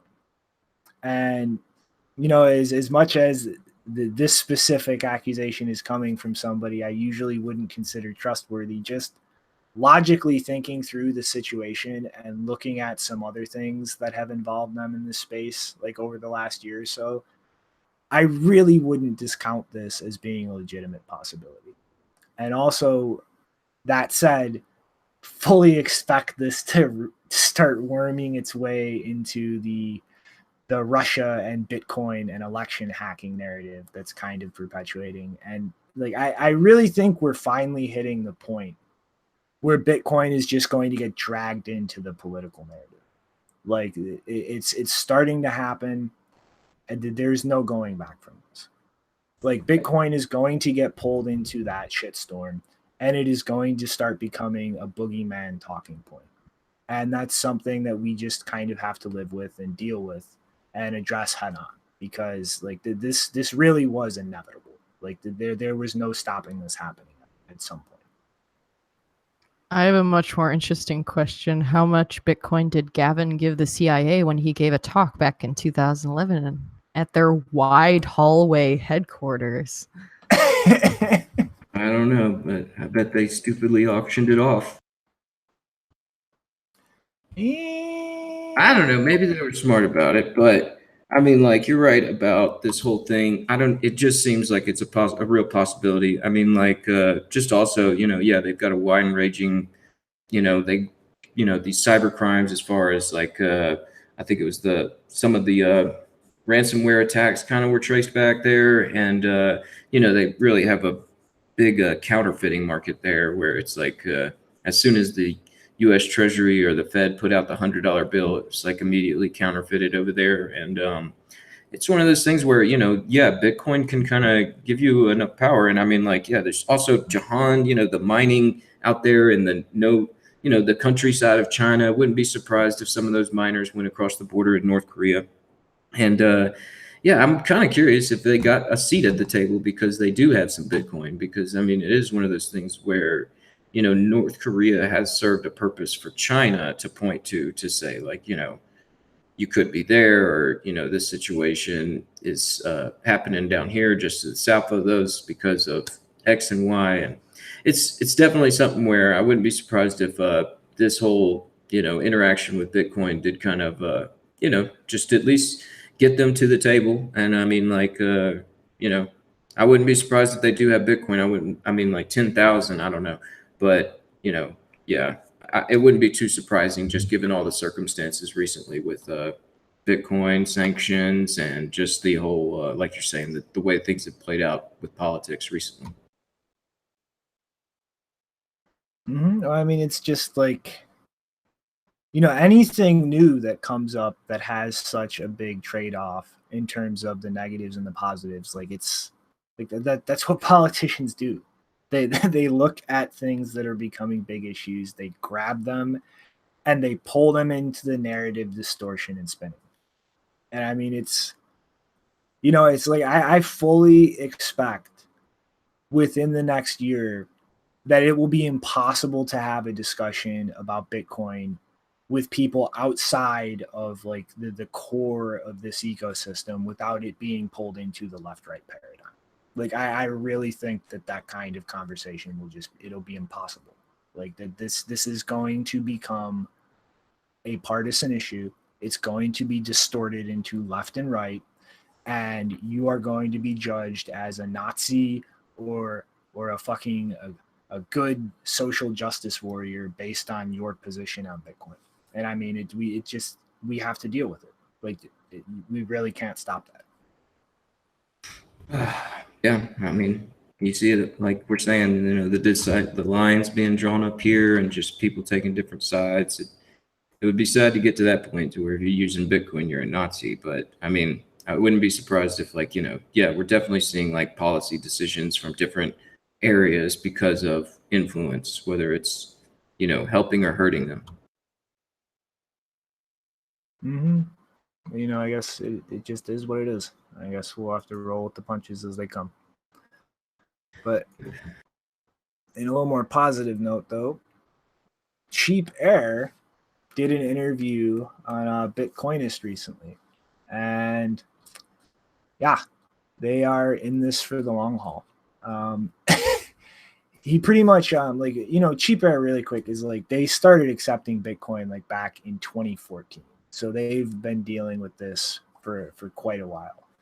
And one of the first things he does is kind of reiterate that them shifting away from Coinbase into being their own like payments processor, it's overall been a real positive, especially in terms of their ability to actually engage with their customers. And like he even pointed out, like this whole movement to BTC Pay Server for them was literally because of feedback from their customers. Like they ran into a problem, and their customers were so engaged with this company as a whole because of their use of cryptocurrencies that it's literally their customers that found them a solution for their problem. And I thought it was like, it was kind of nice to point that out. Like this is something that is just, it's a collaborative. Like this is not going to happen because someone from up high dictates you shall now use Bitcoin. Like people who have it need to go reach out and convince people to take it, to want it. And that's just that creates its own feedback loop that just grows. And I mean, that's really what got us here today and what, is going to keep taking us forward. And another thing, he was pretty much asked why they opted for BTC Pay Server instead of BitPay. And BIP 70. I was the payment. Figured. But this is, and it's really like it wasn't even like every single one of their customers was mad about it. It was just enough of them were that they decided to find a solution that did not involve BIP 70. And like as far as like things like this that a handful of companies or like just one company in the instance of BitPay tries to force on the ecosystem, be loud. Refuse to patronize businesses who use them. And at the end of the day, they're going to have to switch, because a loss of a customer, a loss of income, like that's lost money, and businesses are in it to make money. Like a rational business is not going to just bend over and try to force some standard into the application layer because some company like BitPay says do this. Like at the end of the day, like BitPay is going to get bit in the ass hard by this. And I fully expect more companies like Cheapair to move over to things like BTC Pay Server, where they are in control of setting up the system and how their customers interact with them. And then really the last thing is he was asked about the BTC Pay Lightning payment support. And his words were, "We certainly wouldn't rule it out, Lightning Network, in the future, especially if our customers tell us it's something they would like to see." And they're already using a payment processing solution that has Lightning Network support. So this is like, you just keep pushing. Like in the long run, they will integrate it. They are already equipped to do so. This is a business that has shown that they are very open to what their customers want and ask for. And I mean, it's like, this is how a business should work. Like you as a business are dependent on your customer patronizing your business to make money and survive. And if you're a rational person running a business, you're going to listen to your customer. So like, especially in this space, like, remember that. Don't think just because some business decides to attempt to throw their weight around, like you just have to go with what they want. The only reason a business has any weight in the first place is because of their customers. Yeah, you're right. It's a good example of just like, the pushback actually having a result, and, that result being like, positive for the network, and people continuing to have an option on getting some pretty cheap airline tickets, which I know a lot of people use that service. So that's a good thing. And yeah, it's just a good example to point to when it comes to, like what's going on in India and just like all these different places where there isn't the pushback yet. And, if there was, the way that could sort of hasten things and go in a positive direction for the area. Mm-hmm. Any comments on this one though, Janine? Or you got a few minutes, or you got to duck now? Yeah, I mean, definitely it would be good if Cheapair added Lightning, because it would really squash this idea that, Lightning is not a good solution for merchants, or they're not interested in it, or it's too difficult to use. I mean, it is difficult to use at this moment, but it's only going to get easier from, here on out. So that's good if, you have something like Cheapair adopting it at this early stage. But yeah, I do have a thought for the day, but I have to leave a bit early, so I posted it in the internal chat. So please share it at the end, because I want people to know about it. This is going to be weird. Like I stole a thought from your head. I hacked your brain. It'll be fun. We'll go over You it. stole a thought? What? What do you mean you stole a thought? But you won't be here. It's not. That doesn't make sense. We'll theorize your thought. Okay. Yep. See you guys later. All right. Have a good evening, Janine. Adios, Janine.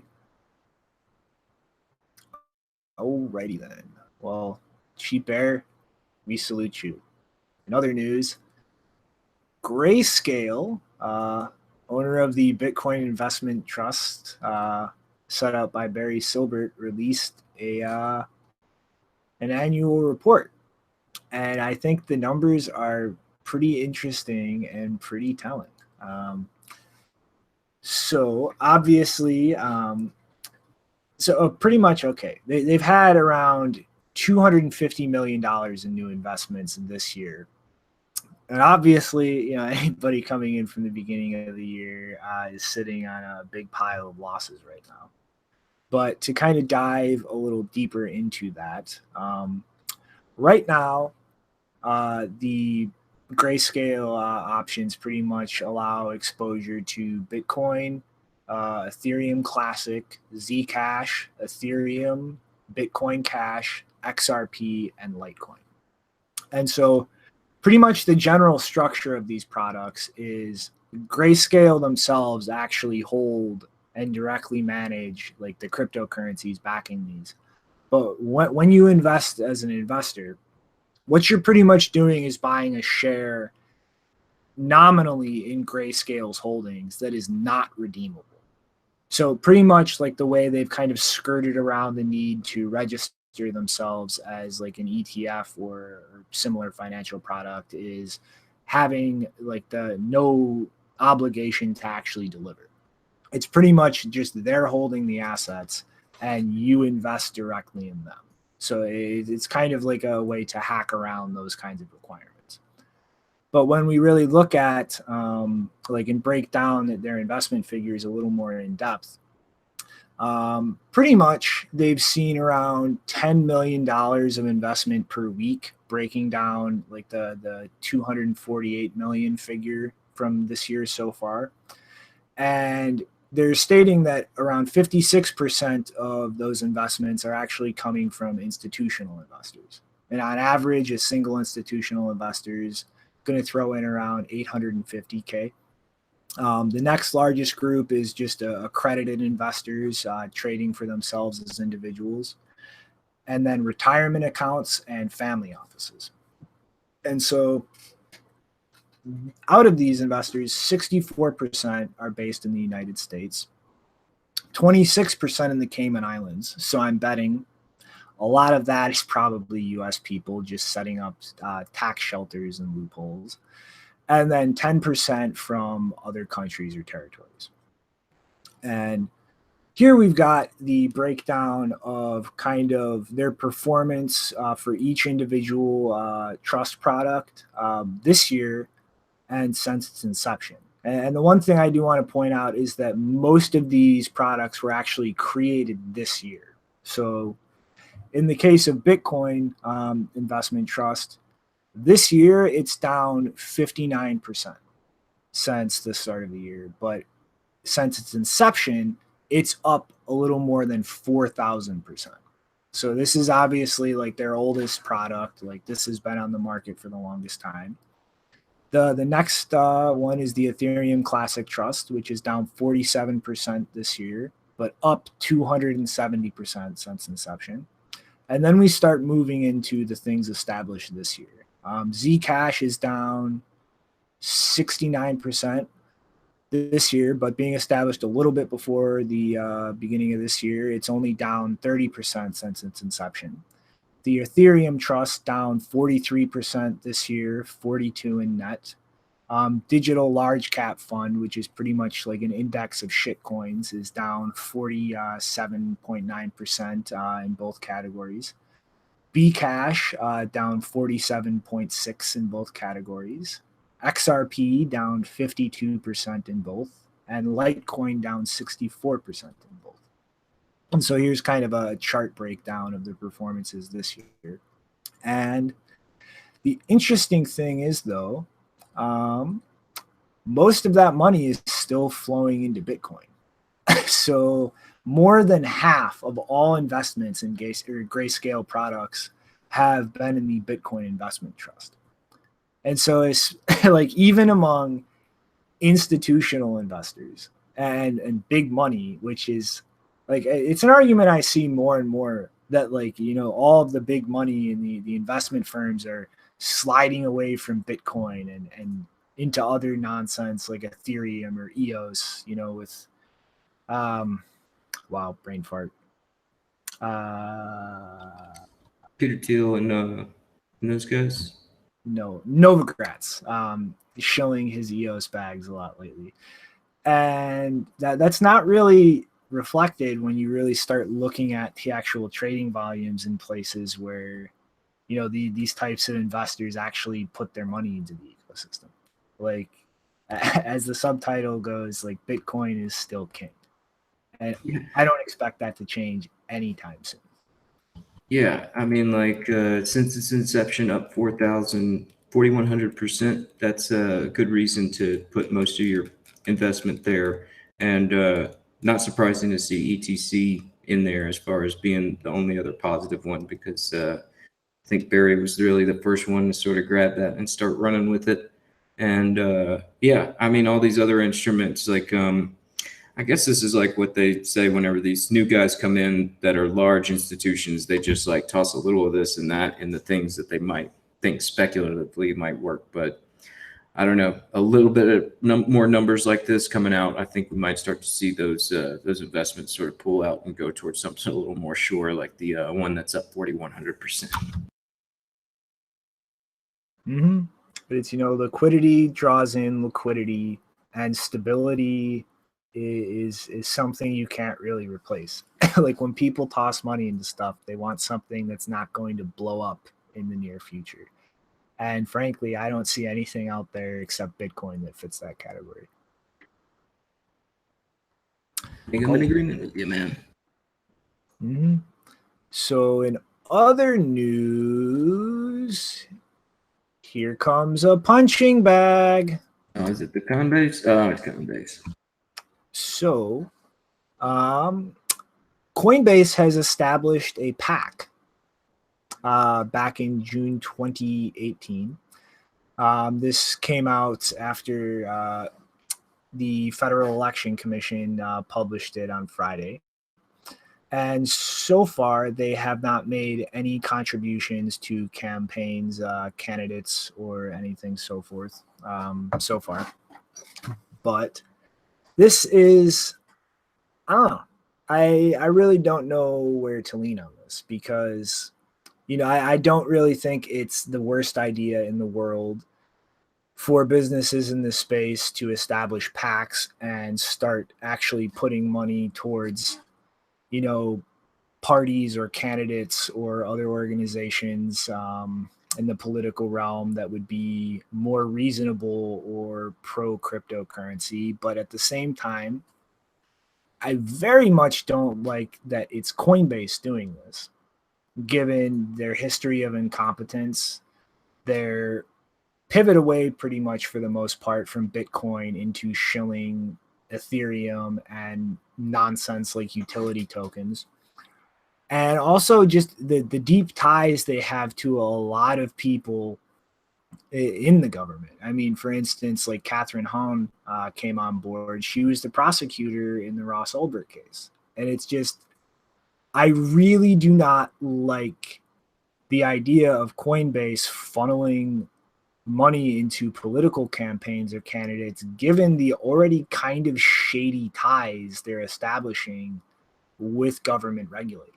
I mean, like Coinbase is like what started in 2012, 2013, so maybe 5 or 6 years old, and they've already established this like revolving door dynamic with their regulators. I mean, this is like, in principle, like the idea of a PAC doesn't seem like the worst idea in the world, but seeing Coinbase do it, it just rings alarm bells for me. Like, I don't think that this is going to be done from the mentality of protect Bitcoin and this ecosystem in general. I think this is going to be coming more from a place of who do we throw money at to try to establish, a basis for regulatory capture or favoritism in the eyes of regulators or politicians.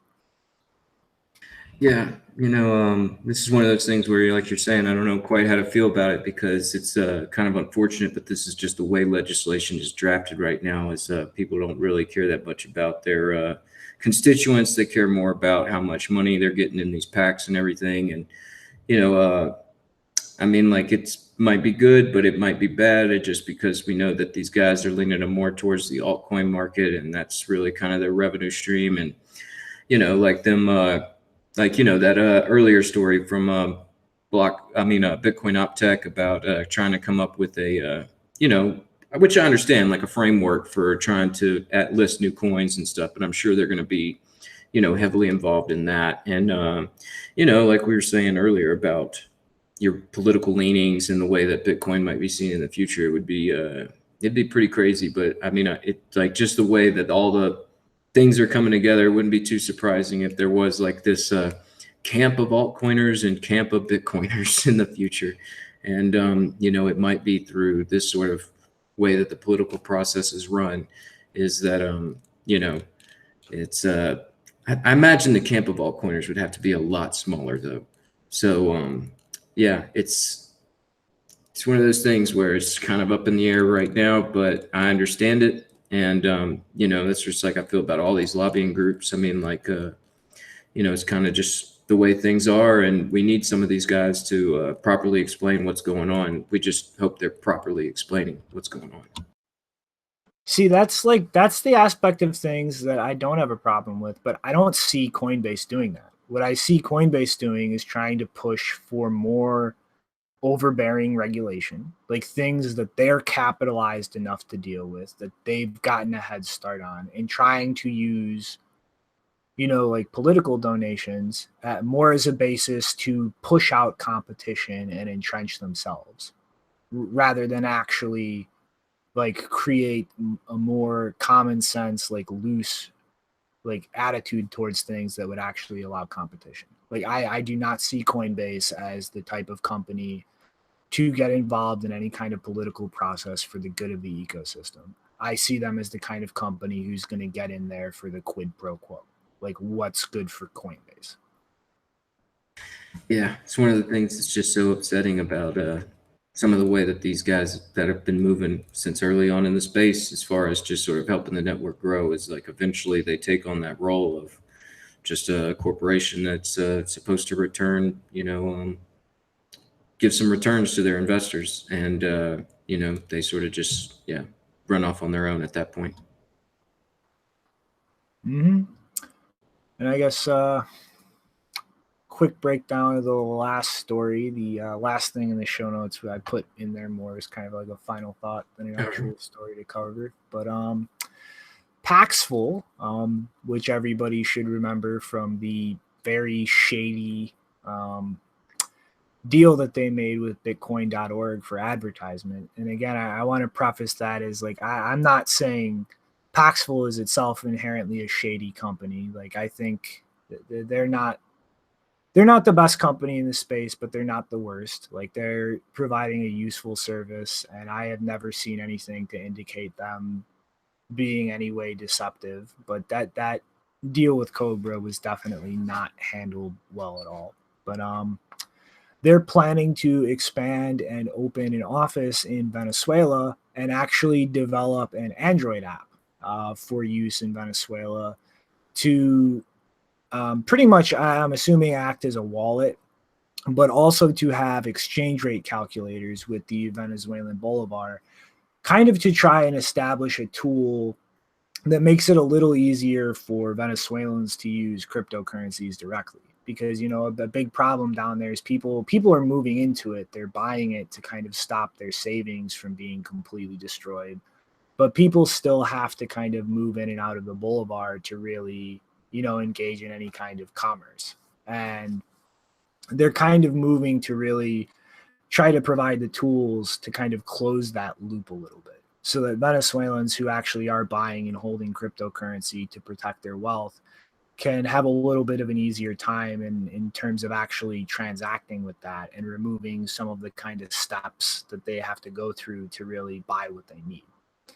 And also,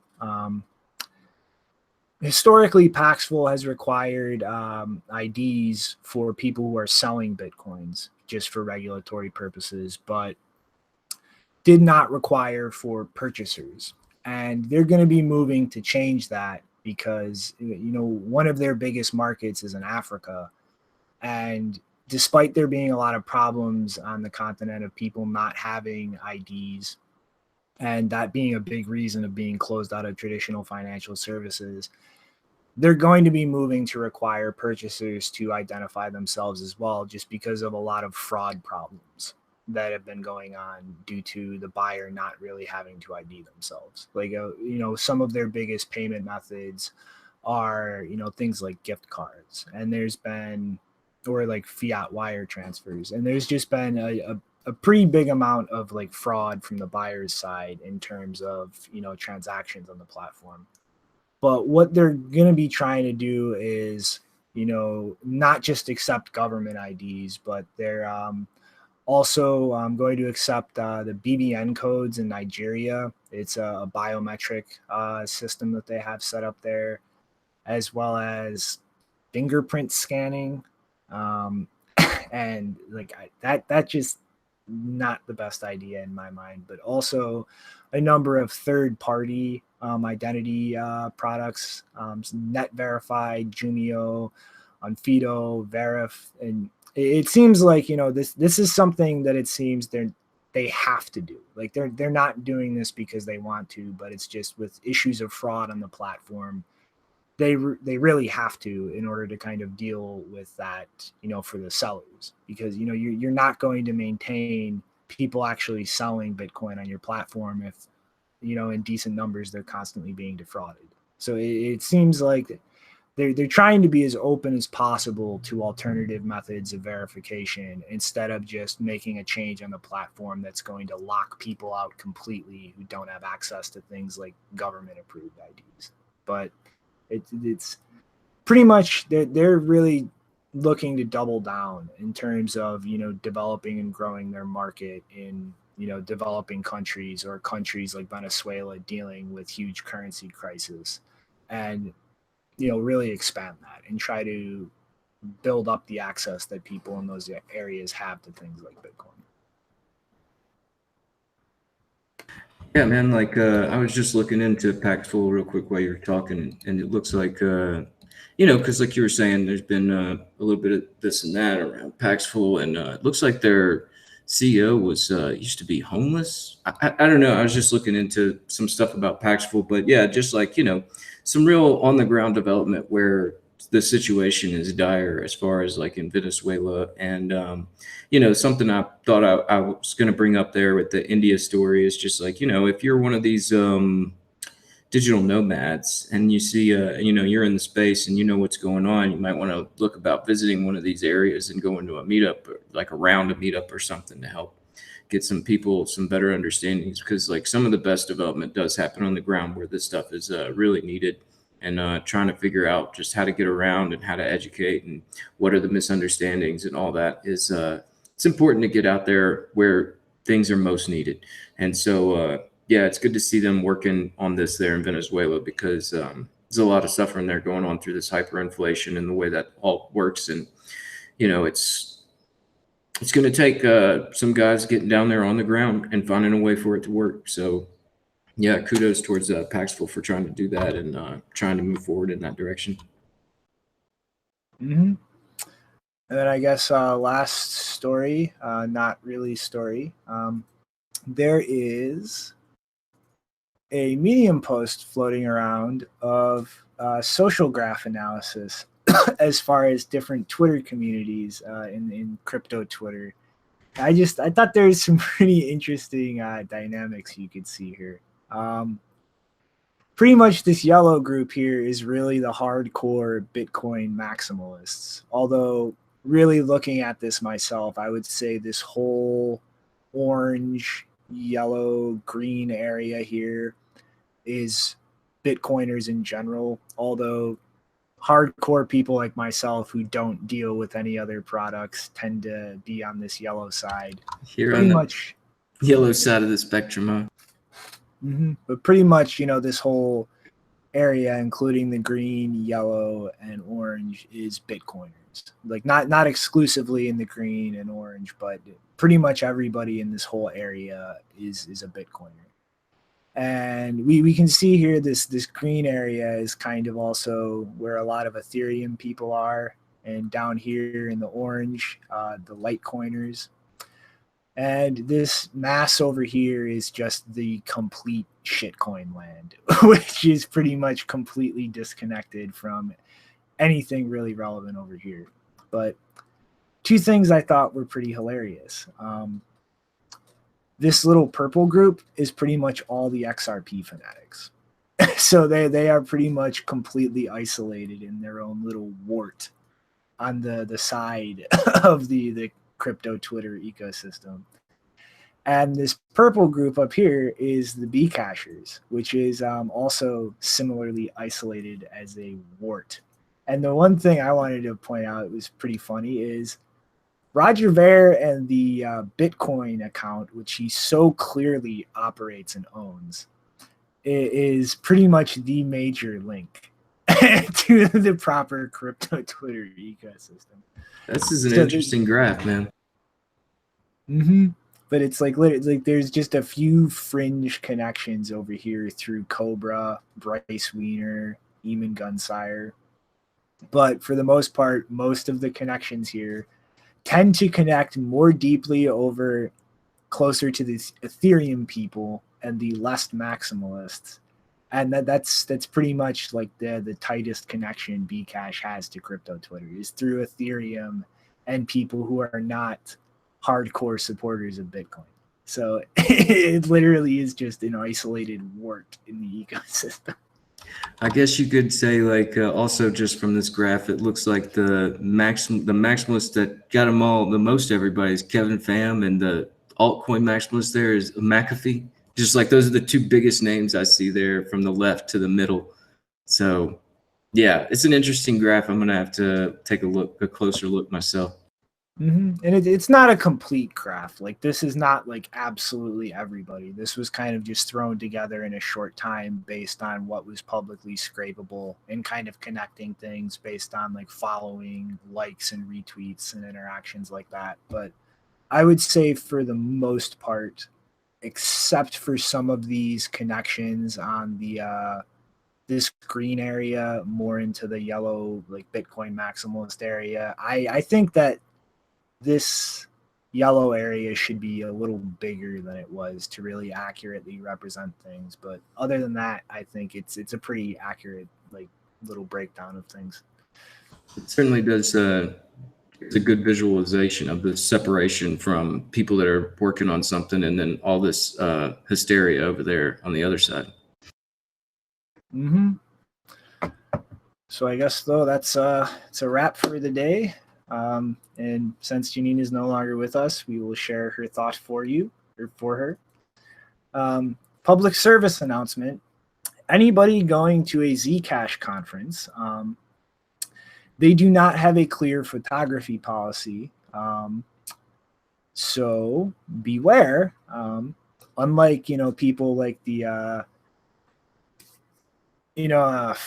Chaos Computer Club or other infosec events in the space, there is really no clear policy as far as photographs, getting people's consent. And so pretty much what they did is they just took a bunch of pictures of everybody at the Zcash Privacy Coin conference, blasted out emails asking for consent, and then just assumed we got consent because people didn't respond and just started posting pictures of people who attended this Privacy Coin conference.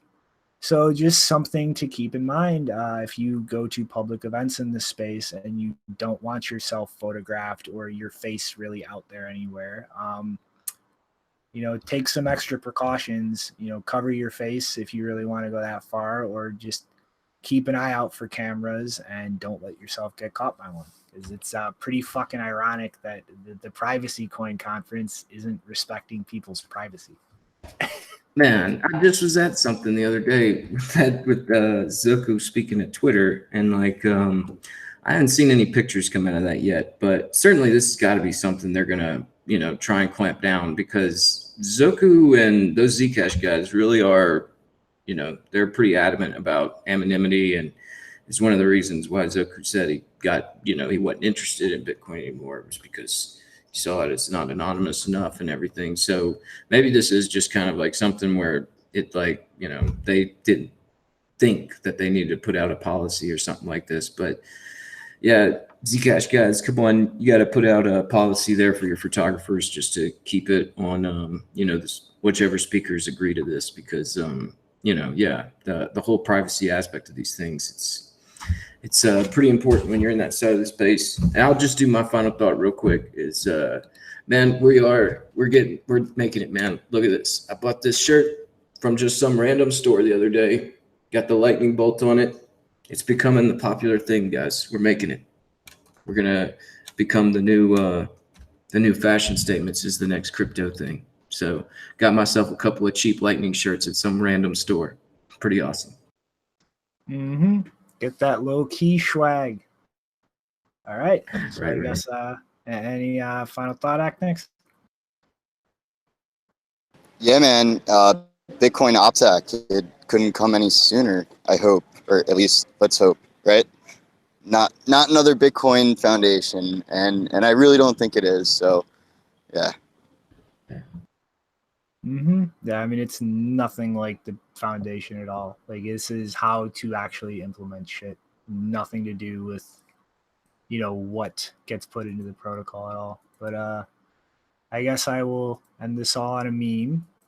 Roger Ver saving the plummeting Bcash price. So I guess toodaloo till Wednesday, everybody. Later, everyone.